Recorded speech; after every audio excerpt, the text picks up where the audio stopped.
afraid you can't go home. Why? Because you've done terrible things. Welcome to WatchMojo, and today we're counting down our picks for the top 20 worst changes in movie remakes. This won't hurt. One little bit. For this list, we'll be looking at alterations to remakes that worsened certain aspects of character, story, or theme. Some of these entail spoilers. Which of these ticked you off the most? Let us know in the comments. Number 20. Gaston tries to kill Maurice, Beauty and the Beast. She's the one. The lucky girl I'm going to marry. But she's... the most beautiful girl in town. I know, but... That makes her the best. Gaston is a misogynistic brute bent on winning the heart of Belle. To do so, he misguidedly threatens to have her father Maurice imprisoned. His plan is to use Maurice's claims of the Beast against him, have him thrown in the local asylum, and then have him released should Belle agree to marriage. It's a twisted plan, but at least it's not murder. Well, it is in the 2017 remake, almost. In this version, Gaston agrees to tag along with Maurice, hoping that he will earn his approval for Belle. But Maurice refuses, so Gaston ties him up and leaves him to be eaten by wolves. This completely ruins Gaston's characterization and makes him far more of a one-dimensional and ultimately less interesting villain. At least we're not tied to a tree in the middle of nowhere surrounded by bloodthirsty wolves. You know, it's not too late. We could always turn back. Number 19. The removal of social commentary. Rollerball. Well, maybe if she'd get up in the air, somebody would pass her the ball. Enough! We have a game to play. On three. 1, 2, 3. Starring Chris Klein and LL Cool J, Rollerball is an action movie about a violent fictional sport and the people who play it. Pretty much everybody hated it. It was trashed by critics for its over-reliance on choppy action, and author William Harrison, who wrote the original short story, claimed that he had no interest in seeing it. What the hell are they doing? That's probably because it butchered its original intention. Harrison wrote the screenplay for the 1975 original, which contains biting social commentary about corporations, censorship, and individualism. The 2002 remake completely does away with these themes, being little more than a loud and hectic action movie without anything substantial to say. The game was created to demonstrate the futility of individual effort. Let the game do its work. Number 18. Michael's characterization. Halloween. Michael's downward slide into this hellish abyss continues. I fear he's on the verge of completely shutting down. What makes the original Halloween work so well is the elusive and seemingly supernatural nature of Michael Myers. Michael is never really explained and remains an enigma throughout the film. There is little information about his background. He has zero personality whatsoever, and he doesn't have much of a motive. He just wants to kill people. He's the very embodiment of evil. And then there's Rob Zombie's remake, which delves far too deep into Michael's motive and characterization. It also establishes that Laurie is Michael's sister, which has always been a contentious plot point that some don't consider canon, including the makers of the 2018 sequel boot. We get what Zombie was trying to do here, but it just didn't work. Like, at all. Please, if you don't communicate with me, how can I help you? I'm here to help you. I feel an utter failure at the moment that I just can't get through to you. Number 17. Arthur is more obnoxious. Arthur. You drunk again, Arthur? No.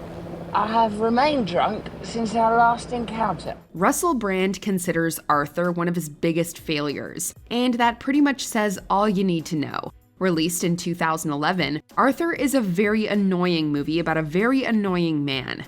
Arthur Bach is a giant man-child with a snarky personality and misanthropic beliefs. He hates everyone, unafraid to both insult and laugh at them. It doesn't exactly make for a good time at the movies, you know? Dudley Moore gave audiences a far more lovable Arthur in the 1981 original. He was kinder and more playful, and people liked him despite his flaws. There's a tricky balancing act in making movies with unlikable protagonists, and the misguided remake fell right off the beam. Hobson! Hobson! Hobson! Hobson! Hobson! What? Number 16. Freddys Face. A Nightmare on Elm Street. Why are you screaming? I haven't even cut you yet. Let's be honest, they should never have remade A Nightmare on Elm Street. Freddy Krueger is one of the most iconic villains in movie history, played brilliantly by Robert Englund and sporting a terribly burned face that is literally the stuff of nightmares.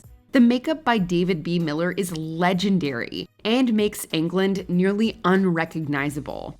And then there's his utterly forgettable appearance in the 2010 remake. Freddys Face is a combination of practical makeup and CGI, but neither is of particular interest. The makeup is too realistic and bland to be scary, and the CGI is horribly distracting.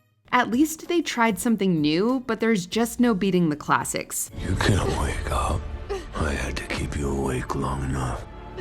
So when you finally slept, you'd never wake up again. Number 15, converting to 3D, Clash of the Titans. But I need your help. Of course not. You're the son of Zeus. But we have orders. This entry isn't about a change from original to remake, but something that the remake did prior to release. 3D has been around for a long time, but there was a real boom in the early 2010s thanks to the success of Avatar. Unfortunately, this wreaked havoc on certain movies that were never meant to be in 3D. Clash of the Titans was filmed in 2D, but converted to 3D to capitalize on the new money-making trend. Director Louis Leterrier later told the Huffington Post that the conversion was, quote, just a gimmick to steal money from the audience. The results were abhorrent, and it resulted in the unique Razzie nomination for Worst Eye-Gouging Misuse of 3D. Their insolence has a price. Like children, they need to be reminded of the order of things. Set an example, brother. Number 14, ditching plot and characters, The Italian Job. But you're off to a bad start, you know? Because you just blew the best thing you had going for you. You just blew the element of surprise. Surprised? The original Italian Job is a classic of the caper genre. Its climactic car chase is undeniably one of the best in the game. It speaks intelligently on 60s British culture, and Michael Caine's turn as Charlie Croker is endlessly enjoyable. But like Rollerball, the 2003 remake does away with most of the original's personality. While certainly not a bad film, the remake's story was an illogical mess, and none of the characters left a legacy. It also lacked the original's uniquely British charm, offering a blockbuster experience that was far slicker and more bombastic. But hey, at least the Mini Coopers were still stylish. Got a bunch of cars in there, right? Mini Coopers? Look, man. Don't worry about them. I'll give you $5,000 you put me inside that car. Number 13, overemphasis on horror, Pulse. Just like Josh said, he pulled something through. Pulled ghosts through the Wi-Fi? It just doesn't make any sense. There have been some bad J-horror remakes throughout the years, and Pulse is certainly one of them. Directed by J-horror master Kiyoshi Kurosawa, Cairo is a unique and often very scary examination of technology and its many social dangers. We say examination because Cairo is more of a dramatic thriller than a horror movie, with emphasis placed on theme and character. It's definitely scary, but like all great horror films, the scares support the story and what it's attempting to say. The American remake ignored all that.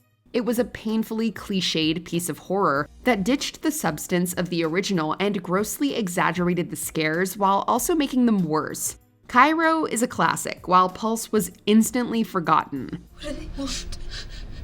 They want what they don't have anymore.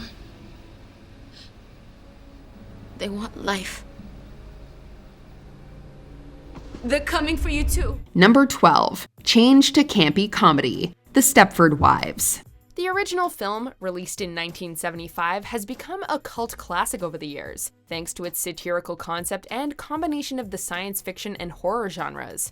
I like to watch women doing little domestic chores. You came to the right town. Essentially, the housewives of Stepford have been replaced by robots that happily go about their chores to please their husbands. The remake, however, changes the film's genre into campy comedy. That's like wanting to be gay with a bad haircut. Exactly. The original film works as a commentary on the male desire for subservient women, which is completely undermined in the remake because of the genre change. Remarkably, the remake even makes one of the female characters the main antagonist. Where would people never notice a town full of robots? Connecticut. Number 11. Removal of political subtext. Swept Away.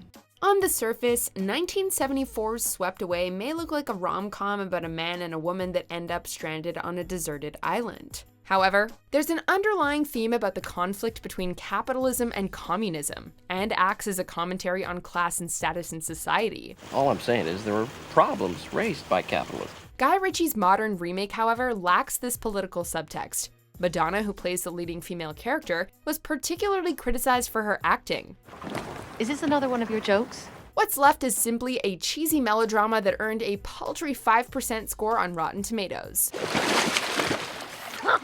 Number 10. Pretty much everything. Pinocchio. The lack of facial expressions in The Lion King hit us hard. But then there's the whole of Pinocchio, which was just offensively bad. No more of these sad thoughts, huh?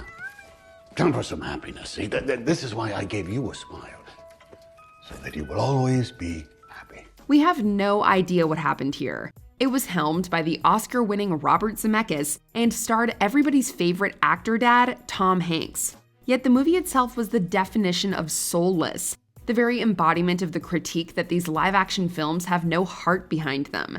It was inferior in virtually every way to the 1940 classic. Things it didn't change were made worse, and the things it introduced, like the forgettable new songs and the deeper background for Geppetto, were all better left unused. I heard Geppetto name him Pinocchio. My name is Pinocchio. Number 9. Changing his appearance. Godzilla. The original Godzilla, released in 1954, acts as a metaphor for nuclear weapons, a particularly relevant theme in Japan following World War II. 水爆実験が続けて行われるとしたら、ゴジラの同類がまた世界のどこかへ現れてくるかもしれない。 The 1998 remake, set in New York City, not only lacks this important symbolism, but also completely changed the look of the character.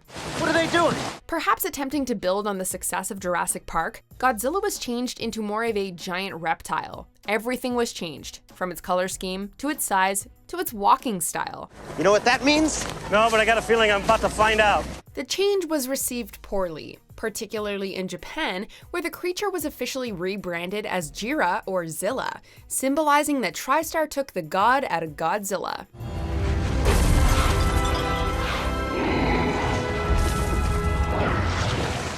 Number 8. Making it an action movie. Ben-Hur.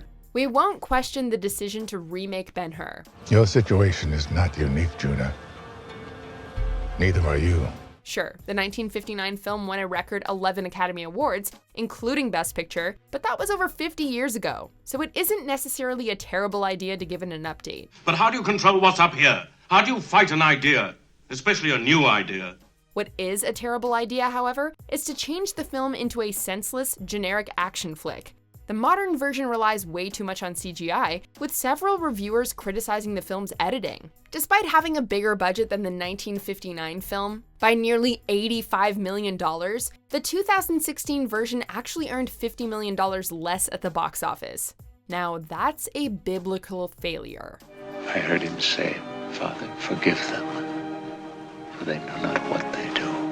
Number 7. Changing the ending. Old Boy. Released in 2003, Old Boy is a brutal thriller out of South Korea. It follows Oh Dae-soo, a man who uncovers a horrific truth about his daughter. This same truth is revealed in the American remake, but the reaction is different.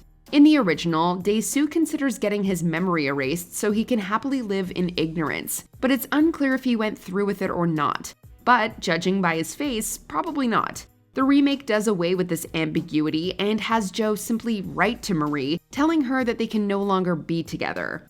It's far less interesting and doesn't raise any meaningful questions. By being so cut and dry, the remake misses out on the original's enduring power. I want you to find happiness with a good man who has a good heart.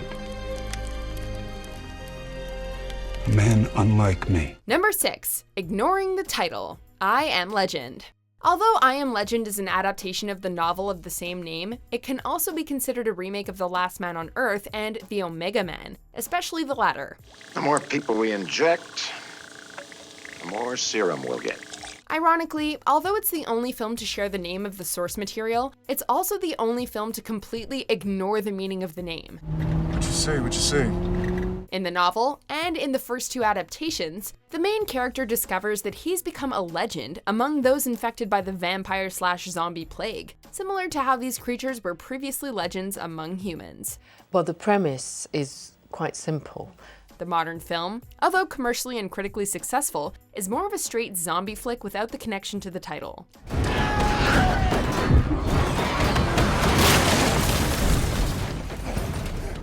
Number 5. Flamboyant Willy Wonka, Charlie and the Chocolate Factory. Willy Wonka is one of the most eccentric characters in all of literature, which was captured perfectly by Gene Wilder back in 1971, earning him a Golden Globe nomination. Johnny Depp's later portrayal of the Wonka Candy Company owner, however, was received much less warmly. Wasn't that just magnificent? While Depp certainly puts his own spin on the character, many critics found his performance to be just plain weird, seeming more like Michael Jackson than Willy Wonka. When asked, although showing respect for Depp as an actor, Wilder said that he found the performance in the film as a whole to be an insult. Oh, poppycock. Number 4. Replacing karate with kung fu, The Karate Kid. Back in 1984, the story of a teenage underdog standing up to a group of jerks and beating them in a karate tournament became a cult classic. Wax on, wax off, wax on, wax off. The remake has an almost identical plot, although karate has notably been switched out with kung fu. Take it down. Put it on. Take it off. Hang it up. While the remake is still an effective drama with impressive fight choreography, there's one lingering question. Why would a film entitled The Karate Kid revolve around kung fu? The change in martial art was so drastic that the film is actually called The Kung Fu Dream in China, while in Japan and Korea, it's referred to as Best Kid. That does not represent China. Given the false advertising, the US title should have been changed too. I will teach you real kung fu. Number 3. Abraham Lincoln, Planet of the Apes. The ending of the original Planet of the Apes is one of the most iconic of all time, as Charlton Heston realizes that the alien planet he's on is actually Earth following a nuclear war. You blew it up! Oh, damn you! God damn you all to hell! Tim Burton and company attempted to create their own iconic twist ending, but instead gave us one of the worst in early 21st century memory. Take your stinking hands off me, you damn dirty human! Mark Wahlberg returns to Earth, only to discover that the apes have already beaten him there. Or something. Wahlberg discovers that the Lincoln Memorial has been replaced by a monument to General Thade, and he's quickly swarmed by a police force of apes, neither of which makes any sense. I must be out of my mind. Number 2. They Don't Go to Mars, Total Recall. Some things are better left untouched. Released in 1990, Total Recall is still an immensely popular film, and features Arnold Schwarzenegger in his prime.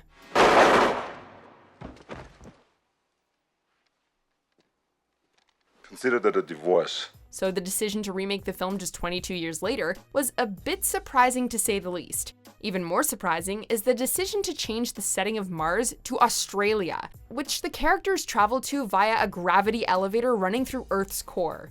I'm sorry, you know what? None of this makes any sense to me. We get that the remake was going for a more quote-unquote serious tone, but a trip down under isn't nearly as much fun as a voyage to the Red Planet. Just because you can do something doesn't mean you should. That's for making me come to Mars.